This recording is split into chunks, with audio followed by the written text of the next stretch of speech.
بسم الله الرحمن الرحيم.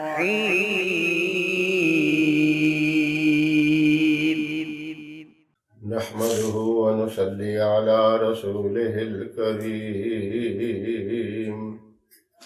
أما بعد فأعوذ بالله من الشيطان الرجيم. بسم الله الرحمن الرحيم. محترم سامعین، السلام علیکم ورحمۃ اللہ وبرکاتہ۔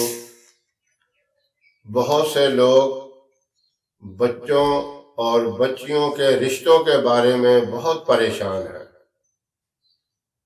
یہ کہتے ہیں کہ بچیوں کی عمر زیادہ ہو گئی، تعلیم یافتہ بھی ہیں، خوبصورت بھی ہیں، کسی قسم کی کوئی کمی ان کے اندر نظر نہیں آتی، لیکن کوئی رشتہ ان کے لیے نہیں آ رہا، اور اگر کوئی رشتہ آتا ہے تو معیار کے مطابق نہیں ہوتا۔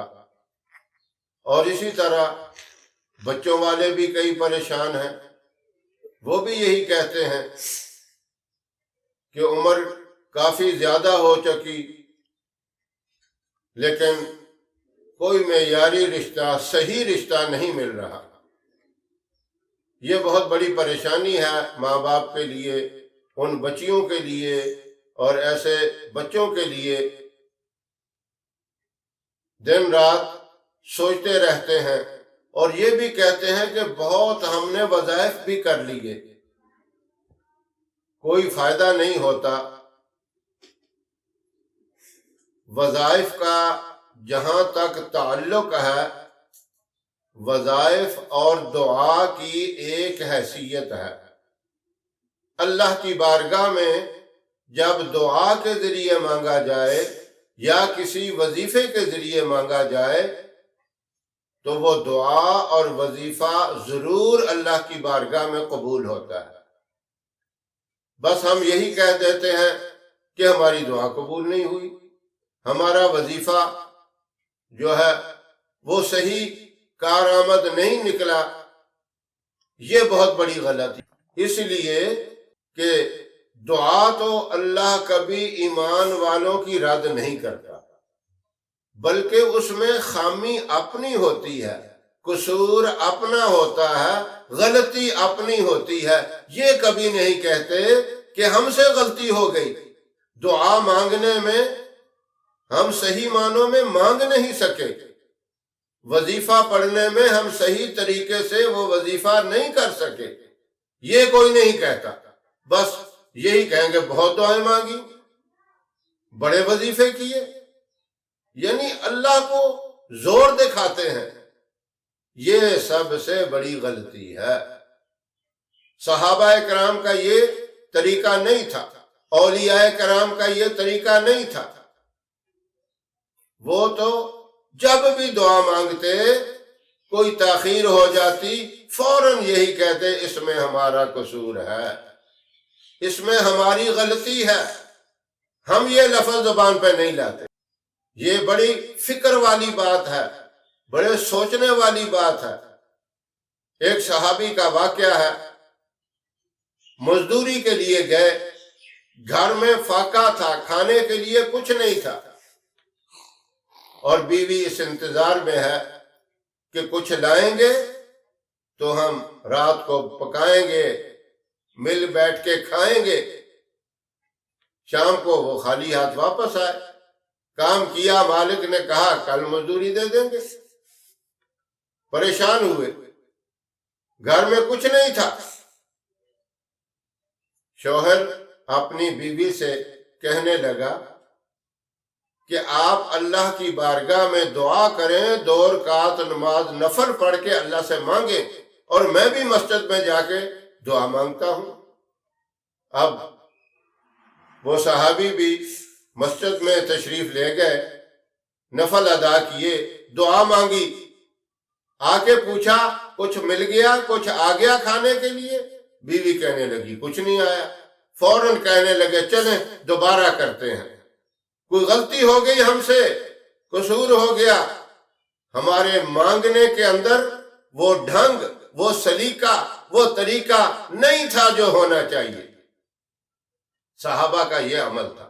دوبارہ چلے گئے، بیوی گھر میں نفل ادا کر کے دعا مانگ رہی ہے، شوہر مسجد میں جا کے نفل ادا کر کے دعا مانگ رہا ہے۔ پھر آ کے پوچھا کچھ آ گیا کھانے کو؟ بیوی کہنے لگی کچھ نہیں آیا۔ پھر کہا ہم سے قصور ہو گیا، غلطی ہو گئی، صحیح معنوں میں ہم اللہ سے مانگ نہیں سکے۔ پھر چلے گئے، بیوی گھر میں نوافل ادا کر کے دعا مانگ رہی ہے اور شوہر مسجد کے اندر جا کے مانگ رہا ہے۔ آ کے پوچھا کہ اب کچھ آ گیا؟ کہنے لگی آیا تو کچھ نہیں، لیکن اندر جو چکی ہماری تھی وہ چل رہی ہے، اس کے چلنے کی آواز آ رہی ہے۔ دیکھا چکی چل رہی ہے، اس میں سے آٹا نکل رہا۔ بڑے خوش ہوئے، آٹا لیا، روٹی بنائی اور خوب مزے سے کھایا، بچوں کو کھلایا۔ ساری رات چکی چلتی رہی۔ صبح انہوں نے سوچا یہ اتنا آٹا کہاں سے آ گیا؟ ایک پارٹ چکی کا اٹھا کے جب دیکھا تو ایک گندم کا دانہ اس پارٹ کے ساتھ لگا ہوا تھا۔ تو جب اٹھا کے دیکھا اور دوبارہ پارٹ رکھا تو چکی بند ہو گئی۔ جا کے نبی کریم صلی اللہ علیہ وسلم کو یہ واقعہ بتایا۔ آپ نے فرمایا کہ اگر اس پارٹ کو اٹھاتے نہ، دیکھتے نہ، وہ آٹا سارے مدینہ والوں کے لیے کافی ہو جاتا۔ تو ہم دعا مانگتے ہیں، بڑا احسان جلاتے ہیں، بڑا تیر مار دیا ہم نے، بڑا کمال کر دیا۔ میرے محترم بھائیوں، میری بہنوں، اس طرح نہیں ہوتا۔ نبی کریم صلی اللہ علیہ وسلم نے فرمایا اللہ سے عاجزی کے ساتھ گڑ گڑا کے مانگو، جس طرح ایک بخاری بھیک مانگنے والا مانگتا ہے۔ رونا نہیں آتا تو رونے والی شکل تو بنا لو، دیکھیں دعا قبول ہوتی ہے کہ نہیں، وظیفہ کام کرتا ہے کہ نہیں۔ اس طریقے سے آپ نے وظیفہ کرنا ہے۔ جو رشتوں کے معاملے میں پریشان ہے توجہ سے سن لیں، میں اب وظیفے کی طرف آتا ہوں۔ آپ نے کیا کرنا ہے؟ 24 گھنٹوں کے اندر اندر، دن میں ہو یا رات میں، 3 مرتبہ سورہ رحمان پڑھنی ہے۔ ایک ہی مجلس میں، ایک ہی نشست میں بیٹھ کے، وقفہ اس میں نہیں کرنا۔ اس کے اول آخر 11 مرتبہ درود ابراہیم پڑھے۔ یہ اتنا طاقتور عمل ہے، اگر آپ یقین سے کریں گے انشاءاللہ نیک صالح رشتہ، بچی کے لیے ہو یا بچے کے لیے، چند دنوں کے اندر ہی رشتہ آ جائے گا۔ اور یہ عمل آپ نے اس وقت تک جاری رکھنا ہے جب تک صحیح کوئی رشتہ نہ آ جائے۔ بہت آسان عمل ہے، لیکن یقین ہونا چاہیے، پختہ یقین، پکا یقین۔ آپ نے ایسا یقین رکھنا ہے کہ میرا کام ہو گیا، یہ نہیں کہنا کہ ہو جائے گا، بلکہ یہ یقین رکھے کہ اب میرا کام ہو گیا۔ اس یقین سے اگر یہ وظیفہ کریں گے تو انشاءاللہ میں گارنٹی سے یہ بات کہتا ہوں کہ نیک اور صالح رشتہ، بچی کے معاملے میں ہو یا بچوں کے معاملے میں، یہ رشتہ ضرور ایسا آئے گا جو نیک، صالح، متقی اور پرہیزگار ہو۔ اور رشتے اسی نیت پہ کرنے چاہیے کہ دیندار لوگ ہوں، اچھے لوگ ہوں، محبت کرنے والے لوگ ہوں۔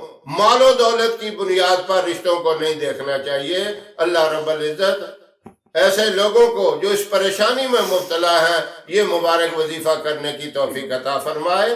ہماری ویڈیو آپ کو پسند آئے اسے لائک کریں، شیئر کریں، ہمارے چینل کو سبسکرائب ضرور کریں اور ساتھ والے بیل آئیکن بٹن کو دبائیں تاکہ ہماری ہر آنے والی نئی ویڈیوز کی اپڈیٹ آپ تک آسانی سے پہنچ سکے۔ اللہ آپ کا حامی و ناصر رہے۔ انشاءاللہ پھر کسی نئے وظیفے کے ساتھ آپ کی خدمت میں حاضر ہوں گے۔ تب تک کے لیے اجازت دیں۔ السلام علیکم ورحمۃ اللہ وبرکاتہ۔